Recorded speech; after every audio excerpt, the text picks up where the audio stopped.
Well, good evening all, and thank you James, thank you for committee for inviting me to come along this evening and talk about the Tarradale shell middens. The general layout tonight, a little bit different. I thought, let's have some nice pictures and not just about the excavation. I'm sure a lot of you have heard of Eric about the sort of, how we did the excavation. I'll touch on that a bit, but I'll give general background. I want to also, say about shell middens, what are they about, why are they so important, and also look at the archaeological record in Scotland and locally, see how it fits in with those other sites, but also looking a little bit further afield as well, because obviously there are some wonderful sites in Europe which are fairly comparable to Tarradale and the types of material they produce, and they are shell middens after all. As James has mentioned, the post-excavation work is still going on, so we haven't got the full story to tell you tonight. But obviously there's a lot of information we can pass on, and again, I'm sure you've heard some of this from Eric before, so I'll be probably, treading on his toes a little bit. But shell middens themselves, dated the Holocene, have a global distribution, are found pretty well on every continent really. The only place we don't find them so much is up in the Arctic and the Arctic Circle and places like this, but we do get them in places like Tierra del Fuego, up in Alaska, and they are a very general type of site. Places like Australia, America, which I'll come to, and we'll just have a look at one or two of those, see how they compare with the shell middens at Tarradale. New Zealand, I didn't mention that, and they also occur in temperate zones and the tropics. I'm not going to go into any great detail on those either, but it's really just put into context where they are. And generally we find them in the marine coastal environments around estuaries, rocky and sandy shores, but they're also abundant in some freshwater habitats around rivers and lakes, for example. So a few examples to start with, different shell mounds around the world, shell middens around the world. So at the top there we've got Australia, these incredibly large shell middens. Very much, which I'll come to in a second, the only examples we've probably got similar to that in Scotland are the Oronsay shell mounds. We've got the Florida at top right, another very impressive structure, and we get a lot of these. And at the bottom we've got this one on the Damariscotta River in Maine, in America. Now many of these sites are coming much more to importance now. As you can imagine, as a sort of a residue or a resource, people have mined these mounds for years and years for agricultural purposes mainly, and I'm sure that happened in Scotland as well. We probably lost a lot to the plough, but also people just going in and excavating the material to spread on the fields. It was a quick way of lining, improve the soil quality, and in the States and places like this where this practice has gone on with commercial developments as well, they've come across a lot of human remains which are embedded in these middens, and obviously lots of other types of cultural materials. And with everything that's happening now with indigenous peoples and trying to lay claims back, and rightly so, to what was theirs in these countries, they are starting to address some of these sites and give them the protection that they deserve, such as the one at Whaleback, as you see there. So, I mentioned that, so I'm sure I missed nothing. As I mentioned before, they're usually coastal. Oysters, various types of shellfish. Oysters do form quite a prominent type of shell in a lot of the really big shell middens, which I'll come to soon enough. But we obviously get periwinkles and mussels and other types of shells in there as well. Often found, like say, on seaward or estuarine contexts, or within more sheltered embayments with gently angled foreshores. Many of the densely populated settlements were built bordering these estuarine contexts and were focused on oyster beds and fish weirs, and sometimes display occupation over many millennia. Just a few sites here, down in Tierra del Fuego, the Saltman people, or the Onoa or Ona people, and indigenous people in Patagonia and parts of southern Chile as well, parts of Argentina, but mainly around these islands that form this archipelago around Tierra del Fuego, right down in the south. They were one of the last native groups in South America to be encountered, by migrant Europeans of the late 19th century. Quite a sad story, really. You got settlers coming in, they were doing gold mining, farming, other types of things like this. And if you do go online, it is worth having a look at these peoples and the genocide that really followed. I mean, there are some pretty gruesome pictures. I was going to put one up, but I thought, no, it's probably just taking a bit too far, with people with guns hunting these people down like animals in the landscape. And this was only in the late 1800s, as late as that. So pretty bad. But the traditional diet of the Selknam, they did eat land fauna, so guanaco was one of the main animals that they were hunting, but they also had substantial shell mounds they were harvesting from the sea. And one of the types of fish, using fish weirs and things like fish traps, freshwater eels was quite big on the diet for those people right down in South America. So again, you can still find these shell mounds, and there's been quite a lot of work carried out recently, but I do love these pictures because we've got them on photograph. It really does bring the hunter-gatherer close, you know, unfortunately it's terrible demise, which I would recommend. It's worth going and having a look. Now, a bit closer to home, within a European context, we have some incredibly rich evidence from a large number of sites focused on the Baltic, and especially the Danish archipelago. Some of the midden sites can be extensive and are rich in environmental and cultural remains. Referred to more generally as the Ertebal culture, and Eric knows a lot about, I think Eric's even visited some of these sites, which I have not yet, unfortunately. The sites date to around 5,400 to 3,900 BC, so a very similar time to the radiocarbon dates we've got for the Tarradale sites. Hunter-gatherer fishers, but they also hunted land fauna, and manufactured and traded in pottery, especially during the later Mesolithic into the transition with the Neolithic. Culture was concentrated in southern Scandinavia, but is generally linked to strongly related cultures in northern Germany and the northern Netherlands. It is named after the site type, a location in the small village of Ertebal on Lynchford in the Danish Jutland area. And you can just see you get these wonderful pictures of people excavating these huge mounds, and they have some fantastic materials coming out of them. In the 1890s, the National Museum of Denmark excavated heaps of oyster shells at Ertebal, mixed with mussels and periwinkles, into which was mixed animal and fish bones, antler and flint artefacts.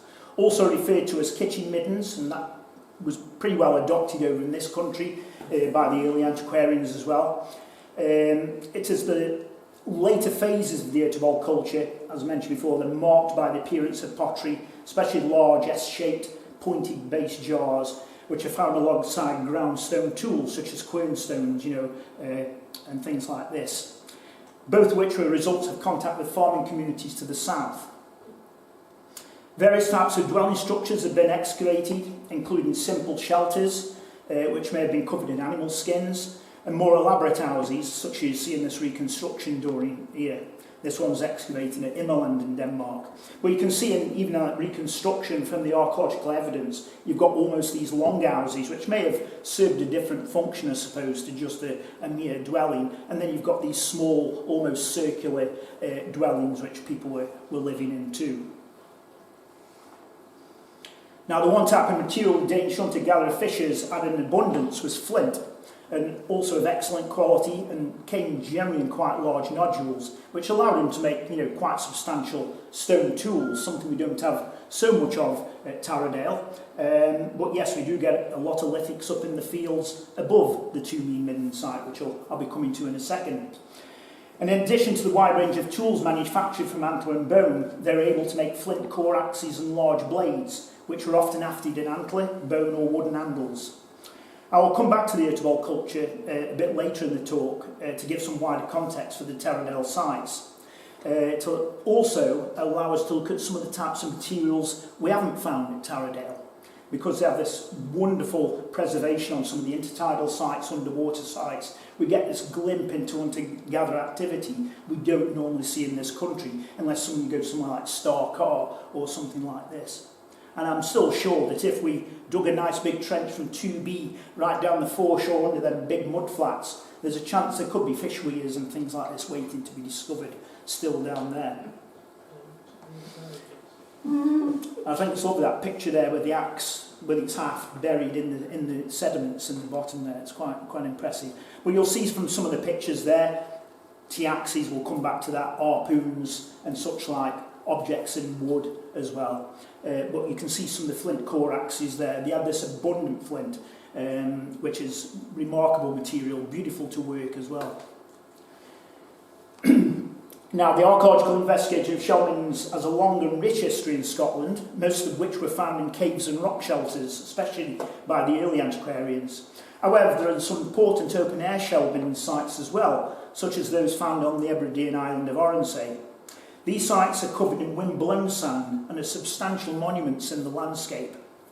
And at this top left there, you can see the site of Castlemaine-Gillian on Oronsay, an excavated section just below at the site of Knockslignac, which is also on Oronsay as well. And then the right-hand side there, you can see the shell midden just in front of the rock shelter at Sand in Applecross. And there's a slightly younger Kirsty Cameron there with the tools where she was in charge of that excavation as a part of Scotland's first settlers project with Caroline Wickham-Jones, Karen Hardy and Bill Finlayson.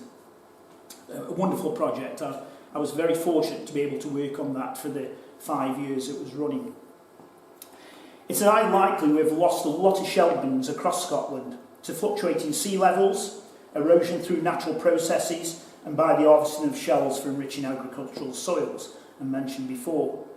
And of course there's the open-air middens that have suffered most from these type of factors, unless they were covered in sand, such as the Oronsay middens. And they're quite remote, I suppose, the Oronsay middens as well. You're not a farm nearby that could easily harvest these materials. Sands of Forvey on the east coast is another one where you've got, wind-blown sand covering middens. And Michael, I'm not sure, have you got shell middens in the dunes where you've been working on some of your sites as well, where you get that preservation from the sand above? Yeah, it's really good. The caves around Oban, rock shelters and caves, mainly sea caves around Oban actually, have been a focus for archaeological investigation since the later stages of the 19th century, providing evidence for their formation spanning the Mesolithic through to the Bronze Age and sometimes a little bit later than that as well, into the Iron Age. While generally shell middens continue to be formed into the later historic period at many sites. Shell middens of a comparable size to those found in Denmark, and I'll come to the size of those a bit later on, are not present in Scotland, although some extensive sites have been recorded along the karst floodplains, such as the River Tay estuary, a little bit on the Forth as well. But there's not been a massive amount of work looking at those sites, difficult of access in some respects, and they're on protected ground, triple SIs and such like too. But they've just not received the attention as many of the shell middens and caves and rock shelters. But of course, the incredible thing is that you're not only getting the preservation qualities from the shell themselves, which give this high pH and form alkaline soils in their own right, we've also got the protection of this cavity that they're inside. So, like the caves down at Lean, you do get this wonderful preservation of materials hidden away from the general vagaries of our weather. The role of the rich coastal and marine biotopes of Atlantic Europe in sustaining relatively dense Mesolithic populations and thereby facilitating, delaying or otherwise moderating the introduction of prehistoric farming into Atlantic Europe has been the focus of a long-standing debate. Opinions are strongly divided both about the degree of discontinuity across the transition and the process involved, cultural, demographic, social or environmental. Recent stable carbon and nitrogen isotope work on human bone has reopened the debate by emphasising the contrast between marine-based diets in the late Mesolithic and terrestrial-based Neolithic ones, results which seem to conflict with other sources of paleo-economic data. For example, if you look at a lot of the Neolithic sites in Orkney, they do have shell middens. Some of them, the buildings are embedded in shell. But what contribution was that to the diet of these people? And that's one of the big debates that's still going on. Therefore, the Mesolithic-Neolithic transition and the debate over whether Neolithic populations turn their backs on the sea forms an overarching theme in discussions focused on coastal shell midden sites, especially in Western Europe. Middens have always loomed large in the study of Mesolithic Europe, including here in the British Isles. In Scotland, the historical legacy of the Obanian has exerted a powerful influence on perceptions of coastal habitation and the significance of shell midden deposits, so much so that midden sites have been considered a defining characteristic of the Scottish Mesolithic. Often viewed as part of a particularly mobile life cycle. Existing midden sites display little consistency in size and content, with some containing evidence for internal structures and others appearing to result from more specialised activities. Middens occur in a variety of locations, from rock shelters and caves to open-air shorelines, and there is considerable chronological variation. Some middens go on to be used into later periods and are often associated with Neolithic and Bronze Age activity, including burial in particular in caves and rock shelters. Nevertheless, researchers tend to group them together as they represent a uniform phenomenon, despite the fact that in many cases all that they share in common is the presence of marine shells within a coastal location. The Mesolithic of Scotland has generally been characterised by lithic scatters, distinctive bone and antler artefacts, and shell middens, especially in coastal locations. Few in situ features survive on many sites, while organic or faunal materials are usually absent on open-air lithic scatter sites, mainly down to the acidic soils, of course. However, a wealth of faunal evidence is preserved in the alkaline conditions of some of the shell middens, and with caves and rock shelters in particular. Shell midden sites are by no means common in the Scottish Mesolithic record, but because of the rich environmental and artefactual remains they produce, they play a dominant role in accounts of the period. This makes the investigation of the shell midden sites at Tarradale of paramount importance to the understanding of some of the early settlers of Scotland, and especially to that crucial period spanning the transition from hunter-gatherer fisher lifestyle to one where farming became the norm. Many middens date to the later part of the Mesolithic, including Oronsay, Morton and the Tay Valley sites, all of which have dates in the 4th and 5th millennium BC. There are other midden sites with early dates, however, such as those excavated at Sand in Applecross, Drumvargie Rock Shelter in Oban, and Ulver Cave on Mull, all of which have dates that relate to the 6th and 7th millennia BC. The comprehensive list of dates held in the Scarf data list serve as a reminder that middens can occur at any point in the Mesolithic, but can continue through into the Neolithic and later periods. The differences in midden composition are not confined to food remains. There is evidence for internal structures at Oronsay and Morton, but none at Sand or Ancoran on Skye. There is also variation in artefactual component, though this is more difficult to quantify due to the differing standards of excavation over the years, especially by some of the early sites that are excavated in particular. Some middens contain microliths, such as at Sand, others do not, Oronsay for example. The lithic assemblages often lack formal retouch type tools, such as scrapers. Few midden excavations have considered remains lying out with, but adjacent to the midden. For example, the fieldwork at Risga by Tony Pollard yielded large quantities of lithic artefacts, including napping debris, microliths and scrapers from an area to the side of the shell midden. And these were also present at Morton and Sand in Applecross. It would therefore appear that midden data are essentially incomplete until the adjacent non-midden areas that relate to each site have been at least trial trenched or excavated. At Sand, for example, large quantities of heat fractured stone were found on the downslope side of the midden.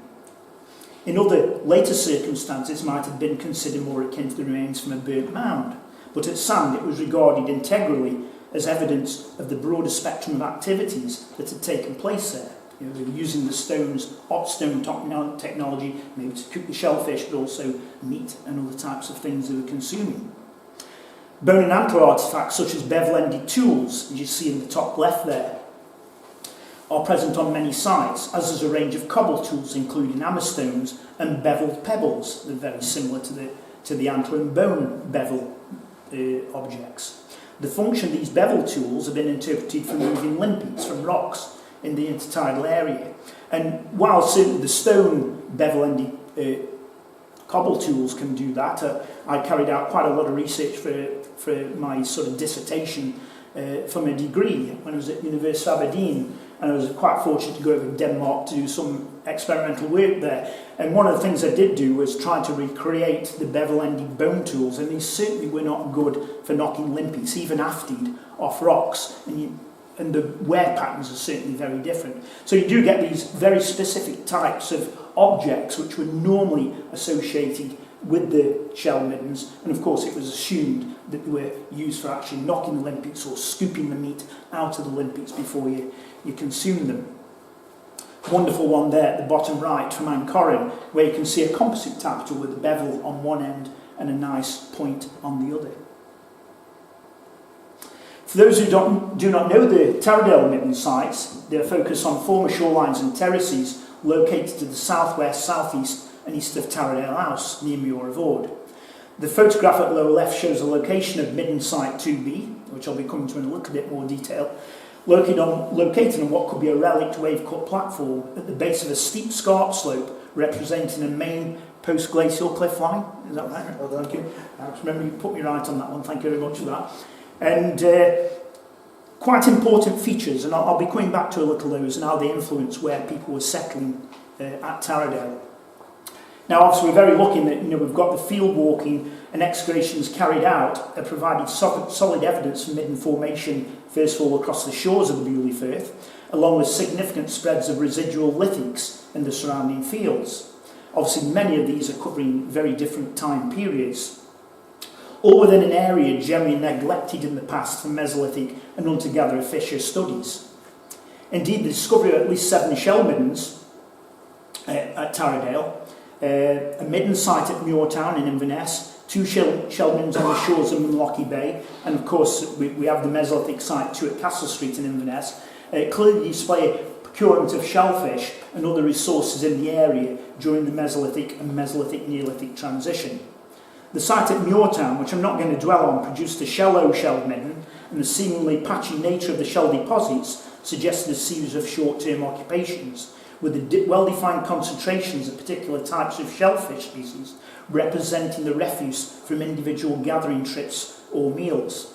However, the absence of stone tools and debitage, combined with limited evidence for exploitation of other food resources other than shellfish, suggested a restricted function for this site. A single radiocarbon date obtained from Muirtown indicates activity for the early sequence of deposits in the 4th millennium BC. So again, very similar to some of the dates at Tarradale, which I'll be coming to soon. So in the final stages of the Mesolithic. And I'm sure you've seen this slide before, but it gives an idea of the sheer spread of lithics around Tarradale House. And you can see the main midden sites. Is this one working? You can see 2B is just down here. The 2D, which I'll briefly mention, but Ben will be talking more about that one, I think, when he comes to speak here. And we've got site 2A, where excavations have been carried out as well, just over on this side. But yeah, so what is happening beyond that? And Eric, I mean, you put me right on this. What's interesting about this, I think it's worth dwelling on a little, is you can see how the sites are coming around this arc like this. And this is the top of this post-glacial shoreline. So when did the actual reclamation take place, Eric, of the land just down in the bottom here? Most is talking about, well, there's 2 phases. There's that bottom left-hand area. The top bit, that bit is probably 18th century. The bit below is 19th century. Oh, right, okay. Yeah, I just wanted to check you on that one because I wasn't sure of the dates at all. Well, yeah, so I'll come to this in a second, but you can see how the shell middens are respecting a certain geomorphological feature in the landscape. We'll move on. Now the nasty bit. And Eric could perhaps put me right on some of this, but when we think about sites like this, whether on the west coast of Scotland or elsewhere in the UK and in Europe as well, isostatic rebound, resulting from the ice age and sea level change are important factors to consider when considering the location of the midden sites at Tarradale, or as I say, elsewhere across Scotland and into Europe. The map at left shows the location of a few of the sites where finds have been made in the intertidal zone or fully underwater.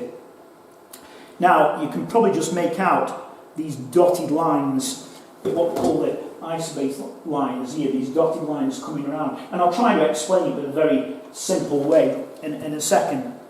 So the dotted line to the north is where the Earth's crust is rising due to decreased weight from the melted ice caps that cover this area. While south of it, the land has been significantly subsiding. So if you can imagine the main ice sheet, whether it's from the Devonian, from where the major ice deglaciation, which came much further south, or even the loomed stadial, the younger dryas, which was focused on Scotland. You can imagine what's happening if it's focus of Ben Nevis. Then you've got the ice builds up and it presses down the earth crust. And what happens at the side, you get these little shelves which slightly lift like this. And then obviously with the melting of the ice sheets, that ground in the middle starts to rebound, and those bits at the outer edge start to fall away. So for example, you can go down to somewhere like Boulder Cliff, where they've been carrying out some wonderful work recently about 10 metres underwater on a Mesolithic site, which is a bit like Star Car. It's got brushwood platforms, it's got lots of lithics, it's got even rope and things like this preserved. But that is because the ground is depressed there, and it is still subsiding. And that is the case with places like Orkney and Shetland and the Western Isles as well. Maybe not at quite the same rate, but yeah, that's why Caroline Wickham Jones and others had started these projects to look at sites potentially that's now underwater, maybe even as late as the Neolithic. But and certainly I've investigated a few sites now in places like Rum, where you can find lithics that are beautiful and sharp at a certain level, and you go down the slope and they generally become more and more rounded where they've been transgressed by the sea.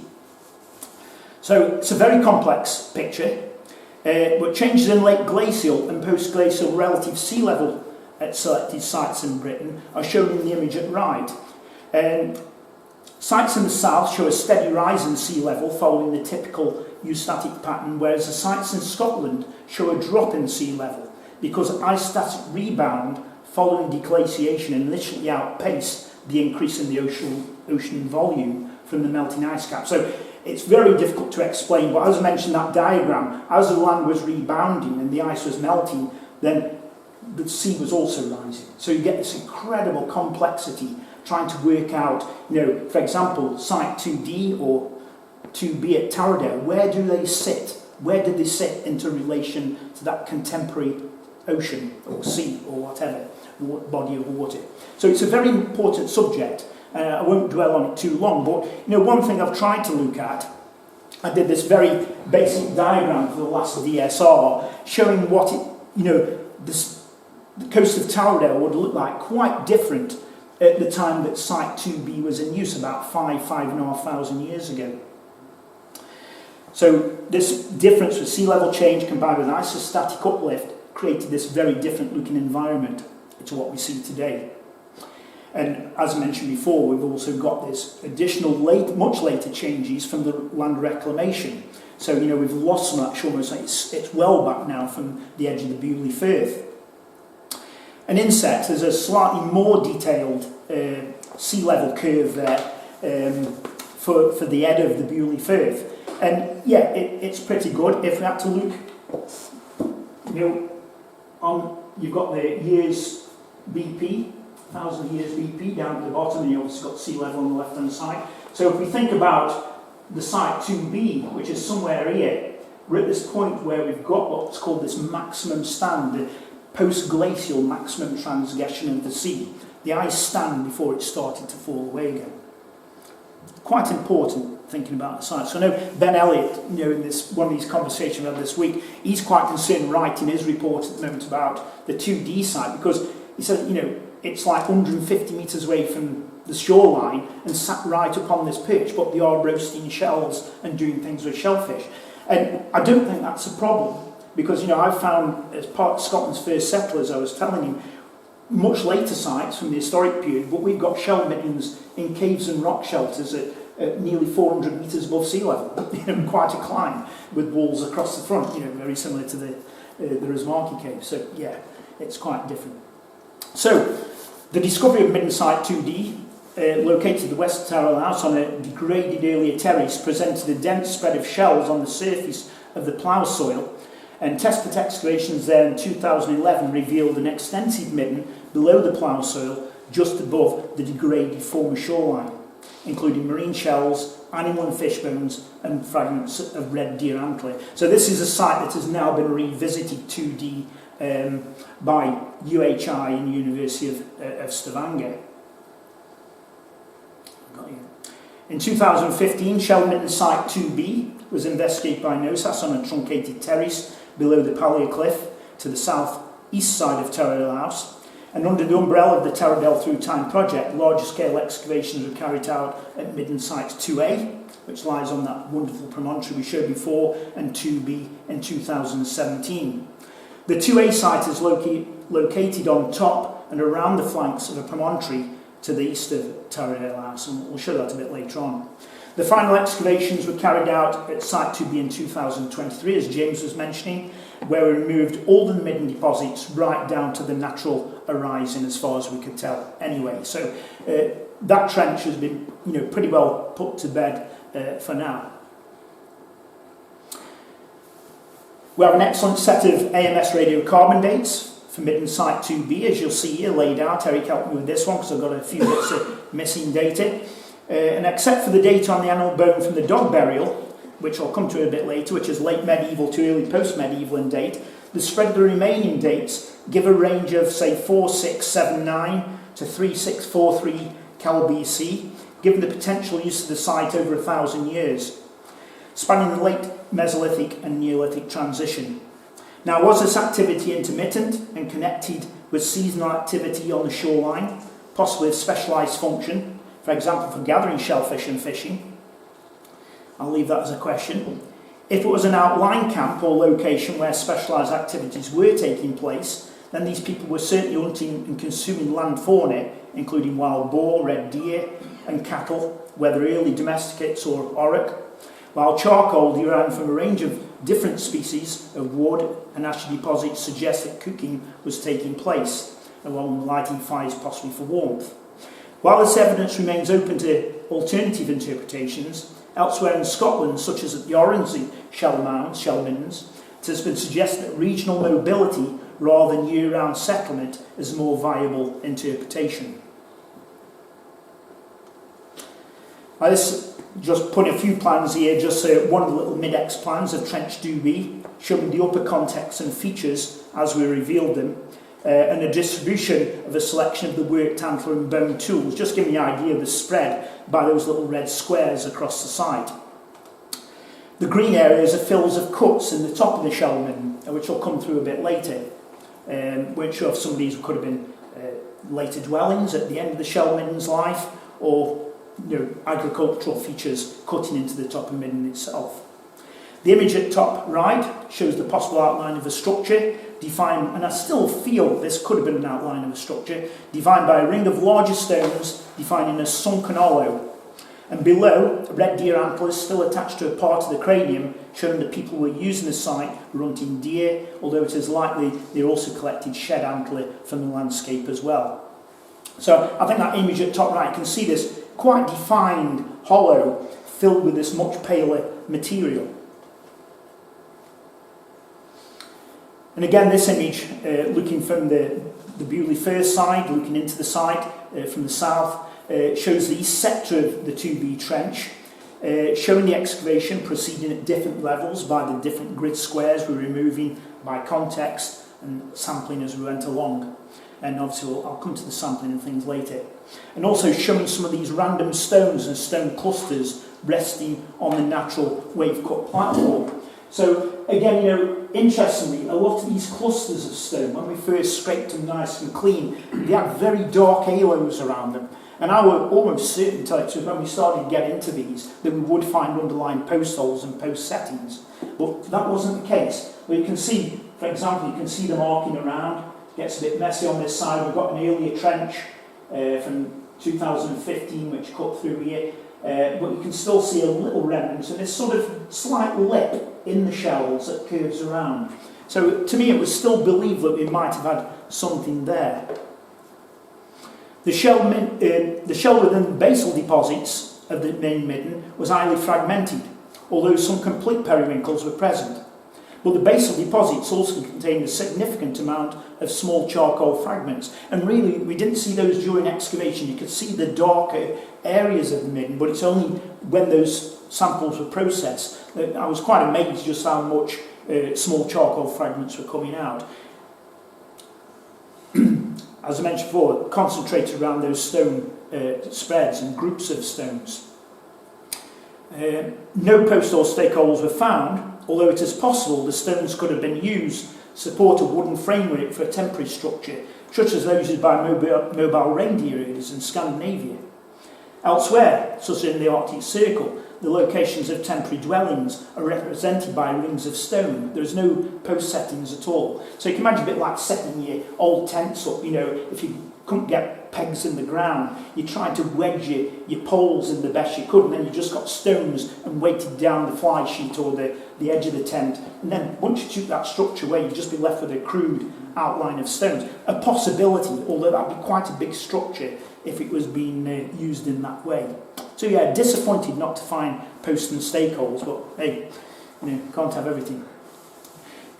So located at the base of the post-glacial cliff feature, mechanical ploughing would have been limited.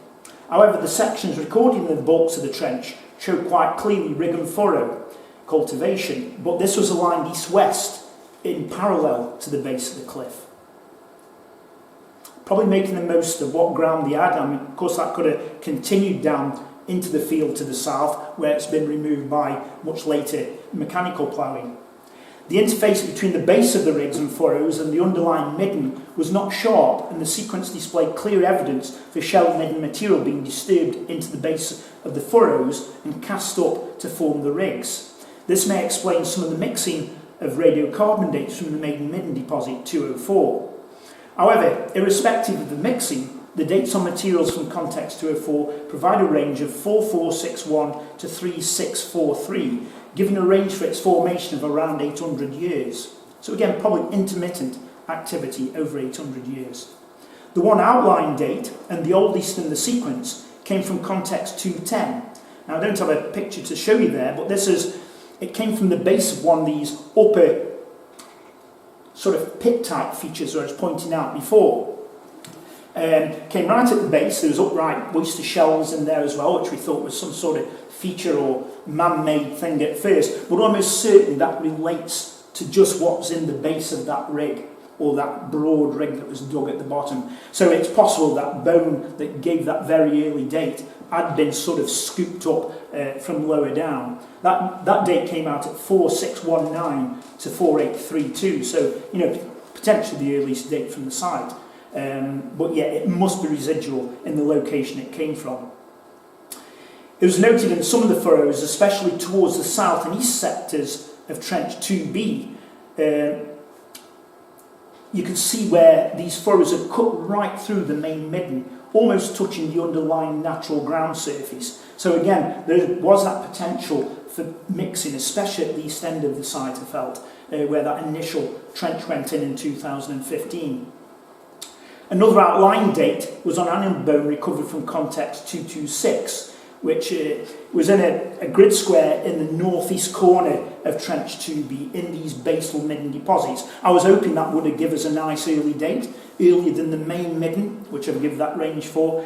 But again, I now feel because of the mixing that is a bit of a spurious date, unfortunately. It's a late date residual material cast up from the rig and furrow activity. We know beyond that, all the other dates seem to fit in really well for the general context that they're coming from. So the most intact section of the midden was located at the west end of the trench, which had more protection from overlying deposits and the presence of the garden grounds of Tarradale House.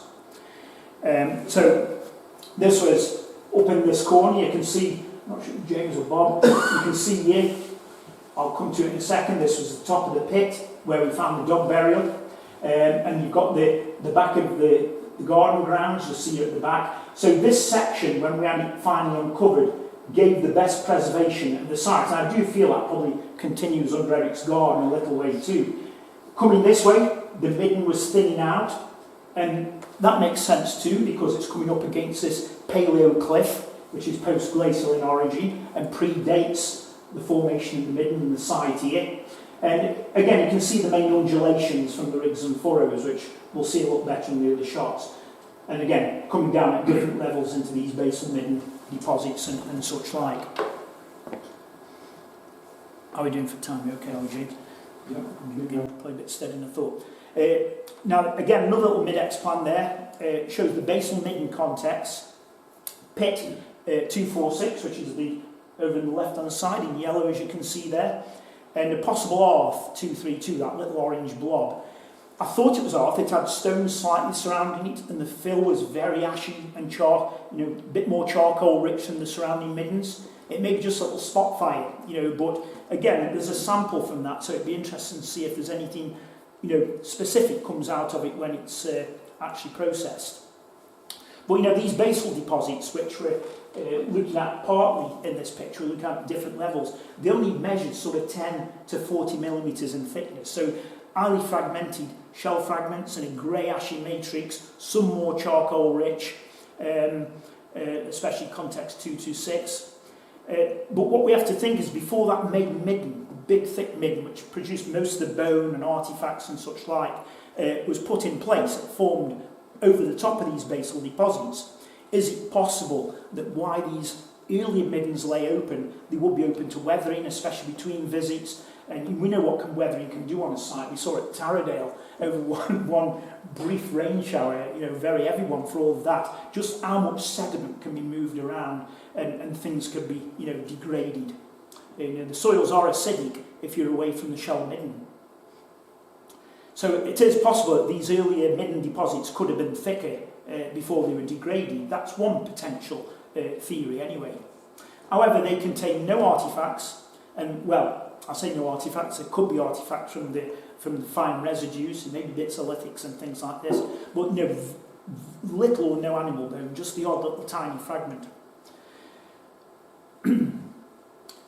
The other alternative, of course, is that if it was a slightly earlier midden site that was there before the formation of the main midden, so like I say, we now need a date really, if we could get one from this very early lens, something that's more in situ, then is it possible it's an earlier site that then was transgressed by this ice stand of the sea before it fell back again? And it may have been a low energy action just flowing across the site in between people being there, or maybe the people abandoned it if that was the case. But you would have had that fine winnowing, which we seem to see. Jonathan worked on a lot of this, so he would have seen that there wasn't much matrix to some of the shell. It was almost just pure broken shell and tiny thin lenses. So maybe to have been winnowed in some way, either by lots of rainfall or maybe by low energy action waves.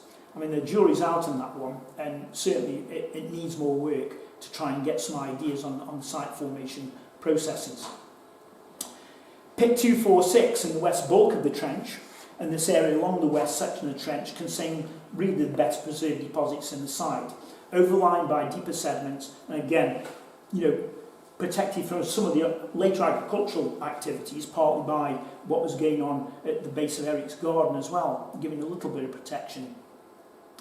The overlying deposits, some resulting from slope wash from the adjacent paleo cliff feature, can be clearly seen in the trench extension where James is removing them to get down to the Mesolithic horizon. So yeah, you can just see this dramatic change in colour from the darkness of the midden at the various levels we're excavating, coming up abruptly against this cliff.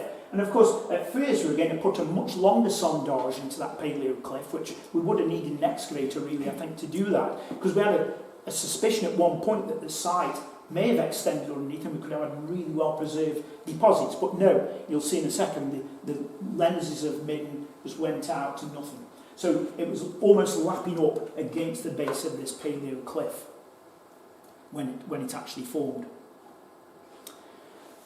So this is part of the drawing of the east-facing section, which is closest to Eric's garden in that west side of Trench 2B. A complex sequence of deposits, and also invaded by this quite substantial pit feature, which we're very lucky to find, because negative features are great for capturing information. What was intriguing about the pit feature to start was the inclusion of a disarticulated small dog burial within the upper section. And the image at bottom right, you can see the dog there in situ before we removed it. And then Eric went back later and managed to get more from just at the back of the bulk, so we could get a better picture of this animal. Now the table below shows some dated context within this area of the trench from the drawing completed at the time of this complex sequence when we excavated in 2023. Now it looked like the dog post-dated the Mesolithic context at that stage. The burial lay just below the base of what looked like a hand-excavated furrow, while the context just above produced 3 shades of ceramic redware, which could be medieval in date. However, the context above, so let me just point this out so we can see. So here's the dog burial, you'll see it, you can see it, the date just alongside there. So these little letters refer to what's in the chart here. We've got these slump deposits in above, partly from the excavation of that, but there's also complexities with slope wash materials coming in from the side. So 203A, for example, and 200 gave you usual post-medieval materials, bits of glass, ceramics, roofing slate, bits of iron and such like. But down in these layers, we had some red wares, and then we've got the dog burial. But below this, we've got what looked like some slump deposits, and then in the base we had nice in situ material. But you can see how it's cut through these very dark lenses of midden, and also cut through what is the thinning elements of those midden deposits gaining towards the base of the Paleo channel. So you can see from the dates we've got quite a nice sequence. All the ones in blue. This is the main midden I was talking about, and here you can see this raggedy shape to the top of the midden, which we are, I think they certainly are rig and furrows, from hand excavating rig and furrows. And maybe, this slumping into this pit, because, most pits, after they've been backfilled or whatever, they do slump in, even over quite short periods of time. Was it just an handy receptacle in which to put the burial of that dog? It's still quite an intriguing one, and I think many questions remain, especially, as you'll see, regarding, how the dog was buried as a cluster of bones rather than articulated burial, and also how the skull had been cleaved pretty well in half as well. But, knowing the importance of dogs to Mesolithic societies and early Neolithic societies, they've been found on many sites, some in Britain but also in Europe, we thought it would be worth carrying out the date, and I think it was certainly worth doing that, Eric. So this is a nice photogrammetry model by James, showing that very same east-facing section, but in its entirety. The red boxes and attached images show little focuses on that, if you like. One of them is this little feature 248 on the left image, which was like what looked like a little circle of stones that didn't excavated completely, with quite a different, very ashy charcoal and shelly-rich matrix to it. Was at the base of a post setting, difficult to say. And the one at right is showing the deposits on the other side of the pit. So the pit, you can see just slumping in just here. Wasn't captured in the photogrammetry. And you'll see how different, unfortunately, where they put the pit, and we did have a bit of a collapse when we had this very heavy rainfall I told you about before. It took away some of the section, making things a little bit blurry. But you can see on each side of the pit, the deposits are quite different. And that's partly because you've got these invading slope wash deposits coming in from the right. And also you've got, some of the earliest, probably midden deposits in the base on that right-hand side. Another interesting feature is that undulating, what we call indurated cobble surface. And you can see it's got like a wavy form to it, like this. And just here, very little midden on this side of the pit. It's like the main midden ran out and it's been cut by the pit. Over here you've just got very compacted, hard compacted lenses of charcoal, some broken shell, some bits of animal bone and such like. Very difficult to find good charcoal for dating, unfortunately. We should probably try and revisit if we can. But what was interesting was this indurated surface which extended across and parallel to the base of the Paleo cliff at the back. And Jonathan will tell you, he was excavating there, and Bob as well, I think, when it was almost set like concrete. So that's why we thought this indurated layer. But it still contained fragments of shell, the odd bits of animal bone, the odd intact shell, but certainly nothing like what was coming from above. So very different each side what was going on. So again, we need a little bit more work to just sort that out. But one theory about this unusual undulation. I thought at first maybe a little pit feature or a little post setting or something like this. It's almost on like a ump like this, and this thing is just at the back of it. I was wondering if it's where the waves lapped against the base of the paleo cliff when we had the second maximum transgression, if you like, 5,500 years ago, and you've just got that sort of backwash. Because what's interesting, the same feature was picked up at the Muir town site at Inverness, almost exactly the same, the two umps right against the uphill side of their midden they were excavating there as well. So it could be a geomorphological feature rather than a humanely made feature, and it's certainly a very odd context to get through. So again, the Mesolithic occupation deposit in this area was sealed by that deep slope wash from the post-glacial cliff above. Now, just a few slides here. Looking up the west bulk of Trench 2D, you can see again we're excavating down towards the natural, leaving a bulk of midden before we took it out. See the location of the pit, and you can see how the deposits are coming up to this indurated stone layer at the base of the paleo cliff, which is obviously going up above. Again, just showing the sequence to each side. You can see how the shell has been cut through and is partly slumped into the pit. You can see how it's sort of falling into the pit almost. So as this thing filled up, then you had these different invasions of materials washing in from either side or slumping in from either side. So making a very complex picture. And here you can see where the dog burial came from just here, and down at the bottom some nice secure material, pig jaw bones and things like this, and even a few lithics, bits of lithics from down there as well. This table, I don't like putting too many tables, so it's just trying to show really the range of radiocarbon dates coming out of the sites. These cover the other midden sites, and we're very fortunate, put them up, hopefully Ben won't be too unhappy about this. I'm not going to talk about them, how we will anyway, but you'll see there's a significant batch of dates there from site 2D, which is what UHI and University of Stavanger doing their work on the tsunami deposit. But you'll see we've also got good dates, a few good dates as well from 2A, one date from 1C, 2E and 2F. And again, the tsunami event, they're thinking it happened in an autumn somewhere between 6,175 and 6,120 BC. Now obviously that's much earlier than site 2B down below, and that's why if the tsunami had come when that site was in use, then certainly we probably wouldn't be excavating what we've excavated. We washed out into the firth somewhere.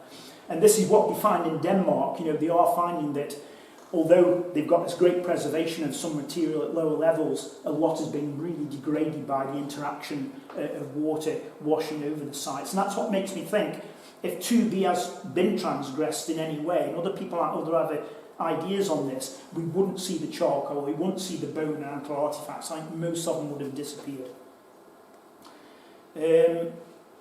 So yeah, as you'll see, the extensive range of dates from 2D span a much longer period, probably from 7,032 to 4,503. So a site that's been in use quite continually for a considerable length of time, and it sits up there with some of the sites like Drumvargi or Sand Rock Shelter, where we're seeing intermittent activity over a long period, but continuing.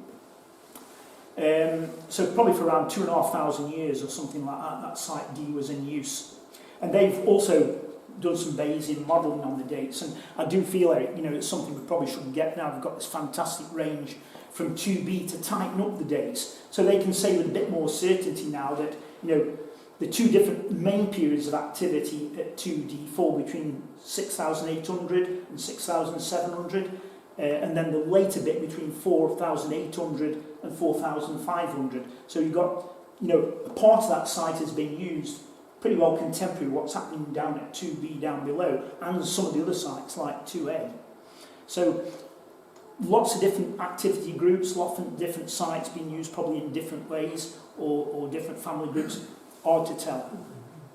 I just want to show this image again of the main Tarradale site, just to really confirm what I've been trying to say there, really, with a suggested post-glacial maximum transgression of the sea around about 5,600 to 5,400. And the table there shows the minimum and maximum radiocarbon date ranges for midden sites 2A, 2B, 2B, 2E and 2F.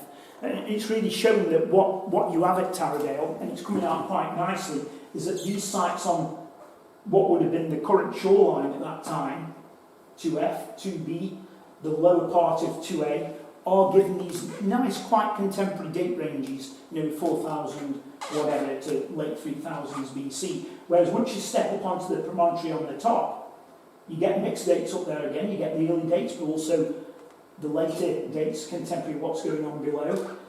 Site 2E is generally, we've only got one date from there. That's an early date as well. Site 2F, I say, similar to 2B, and then we've got the early and later dates up at 2D. So people are using these different platforms depending what's happening with sea level at that time or whatever. Again, this needs a lot more work before we can put a real picture onto that. And this will be the last chart I'm going to put. It's really just to show how the Tarradale sites in red fit in to a range of other sites across Scotland. For example, we've got Drumfarnia Rock Shelter here. Tarradale 2D now sits quite high up there with these early dates, coming after probably this cold event somewhere back here where we don't see much activity at all. But then we get, Drumfarnia has quite a short duration. Tarradale 2D has quite a, it's getting right through into the late 4000s BC, and you can see coming through Ankara and all these different sites, some of them being used much later, and then we've got Tarradale 2E, 2A and so on, getting right down. So they're fitting quite nice into the sequence, but showing activity across sites over a long period of time. And hasten to add that a lot of those rock shelters, of course, are used right through the Iron Age and into later periods. I'll just try and get the mouse here to work, make sure I'm not missing anything important there.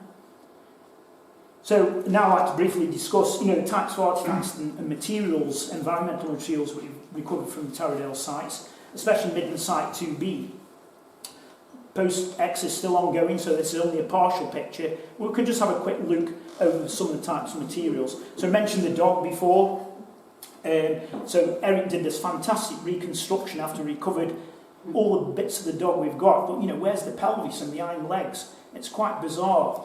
And like I say, it wasn't laid out as I'd expect like that. It was all jumbled together, and it has this incredible cleaved cranium, split in an unusual way, not this way, it's sort of across the way, I think. So very unusual. But you'll see from down below there, as I mentioned before, dog burials have been found, across the Mesolithic and early Neolithic too. This one here is from the site of Nedurst in Denmark. You see it's embedded in the midden, as they often find human remains as well. So these early domesticates would have been used for hunting, to ward off wild animals such as wolves and bears. And of course they may also have been faithful companions and pets. I'm sure they would have been. Most finds from Site 2B came from the main midden, that thick midden deposit, with very little coming out of those basal deposits. And of course we may have lost some of the top of the midden, may have collapsed some of these artefacts down into the midden underneath. Difficult to say, but unless we direct date them. So you can see we've got a couple of antler tines, red deer antler tines, could have been used as fabricators for pressure faking flint. Get very similar types of finds across other sites in parts of Britain and Denmark. A polished bone point at top right, just an expedient type tool, but it has got quite a lot of polish, so it's been used for some time, that one. Made on animal bone splinter. A pounder, which was a really interesting one, manufactured from the end of a red deer bone. So you've got the knuckle, which fits really nice in the arm, and it's got really heavy pounding, so it's been used in an action, something like this. Quite a rare one that I've not come across anything quite like that from British sites, but we do get a few in Denmark and elsewhere. And again, we've got these, you can see on the top of the glove, there's one, it's a modified pig tooth, recovered from the main midden deposit again. And they exhibit, we've had several of them now, exhibit modification through splitting, flaking and polishing, and are comparable to known examples recovered from French sites in Mesolithic date, where they're known as tranchette de cordonnière. Elsewhere, these are referred to as chisels or chisel-edged tools, including by Mellors, who recovered similar examples from the Oronsay shell mounds. Additional pig teeth, including a tusk from a possible wild boar, were recovered in 2023. So again, analysis will show if that's been used in a similar way. In addition to the bulk samples recovered from the site, We also recovered a lot of uncollected samples, so animal bone, charcoal, marine shells, and such like. And the animal bones are a remarkable survival. You know, unless you're in a cave or a rock shelter or in a midden, these things don't survive normally on Mesolithic sites across Scotland. So we're quite fortunate to have them. And especially because they're on this important borderline between the Mesolithic and Neolithic transition, where hunting and gathering, fishing, and then the first exploitation of domestic animals, and probably the use of grain as well. So a very important time. So this animal assemblage we have, it may not be huge, but it is quite significant, and will need full analysis. Most of the animals represented so far include oryx, or could be early domesticated cattle, wild boar, red and roe deer, pine marten, and then we've got a few bird species. I think it was an eagle talon, wasn't there, Eric, as well, I think. And again, we've got other bone from some of the other sites like 2A, which hasn't been really looked at yet in any sort of way. And again, the excavation at 2D found some of the sorts of things as well. So I'm going to have to run through some of these finds. So we've got the biserial harpoon point there, part of an antler tine that's been hollowed out to make it an armature or an handle of some sort. And again, an expedient type of point down at the bottom left. You know, just a fractured bit of bone, could have been used for scooping out stuff, for pushing through leather, helping with textile work, whatever, we don't know, but they could have a wide range of functions. Don't need you to look at all the rare accommodates, but I want to sort of show that, you know, as James said, we've got 3 antler T-axes from Tarradale, which are incredibly important, but I want to show that, you know, there have been a few found in Britain, and in Scotland we've got the ones from Micklewood, Isle of Risga and Priory Midden, again coming out these similar sort of date ranges. If we look at them in a bigger perspective from around the North Sea Basin, the Tarradale T-axis is coming from slightly later in that radiocarbon curve, more similar to, you know, Priory Midden down at this end of the curve just here. You can see we can go through to slightly earlier, but fairly tight date range. Some incredibly heavily polished ones there from some of the Danish sites. I'm just going to rush through these. Again, a nice little diagram showing how, you know, the antler was divided up to make the T-axe.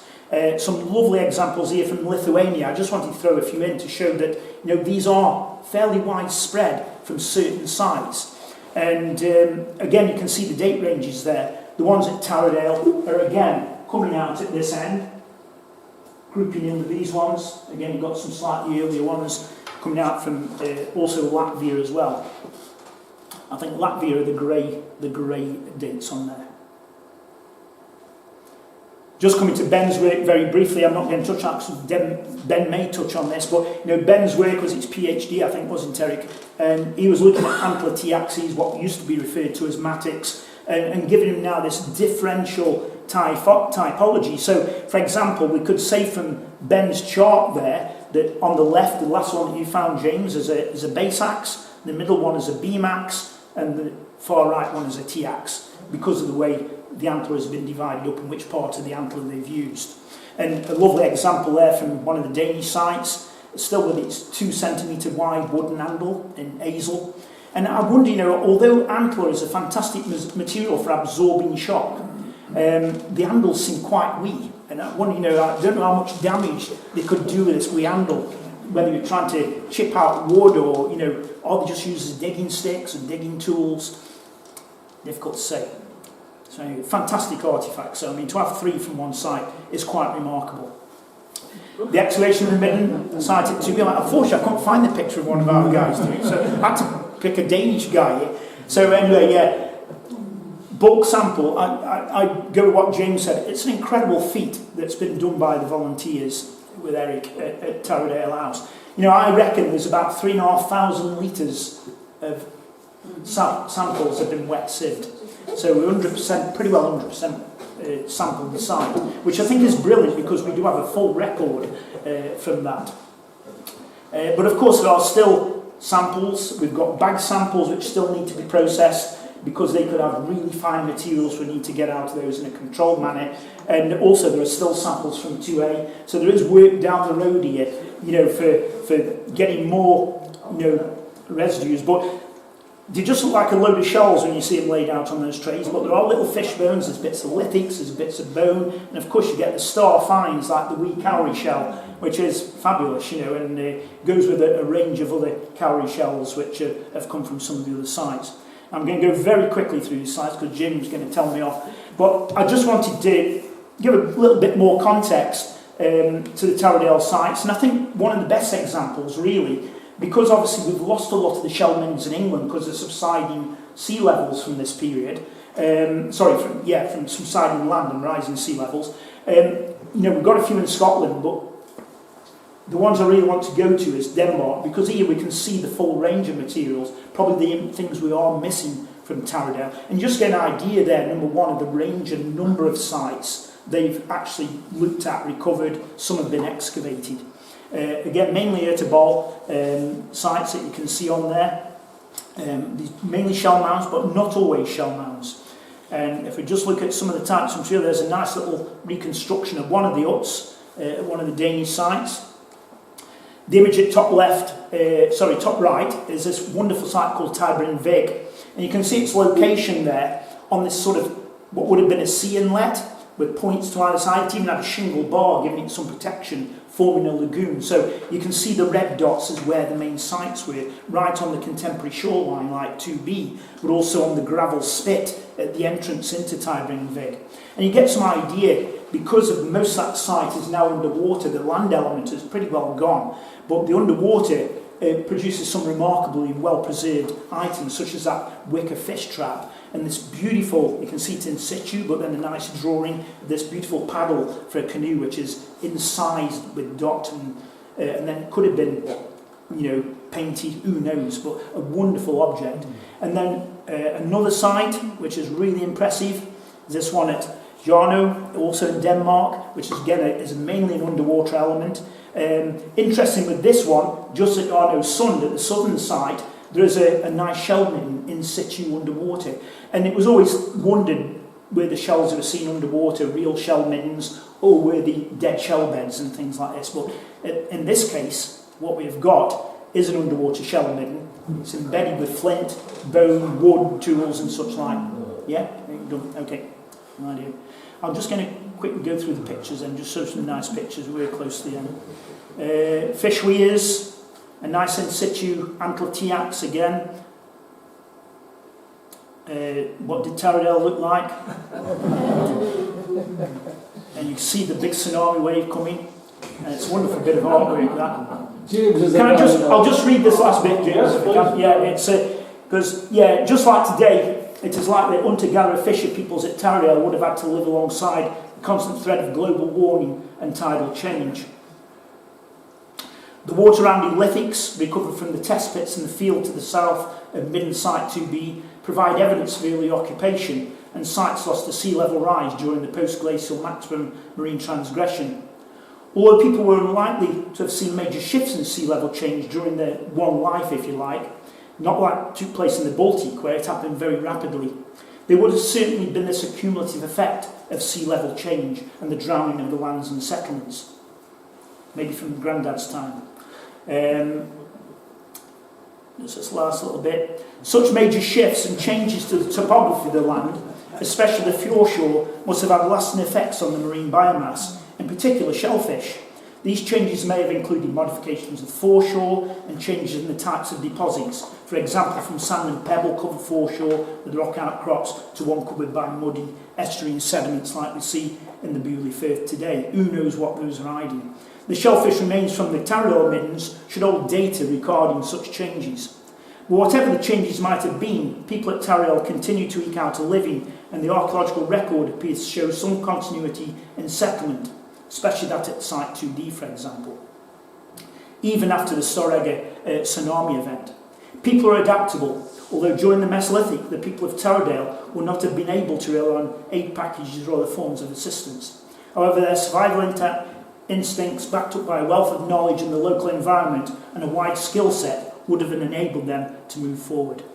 Okay, and there is thing, I'll just leave that up there. Just some of the future work to be done. It's easily read while we just finish up, and then I'll just say a big thank you, especially to Eric, and the team for obviously the volunteers who helped out at the site. Okay. Thank you very much.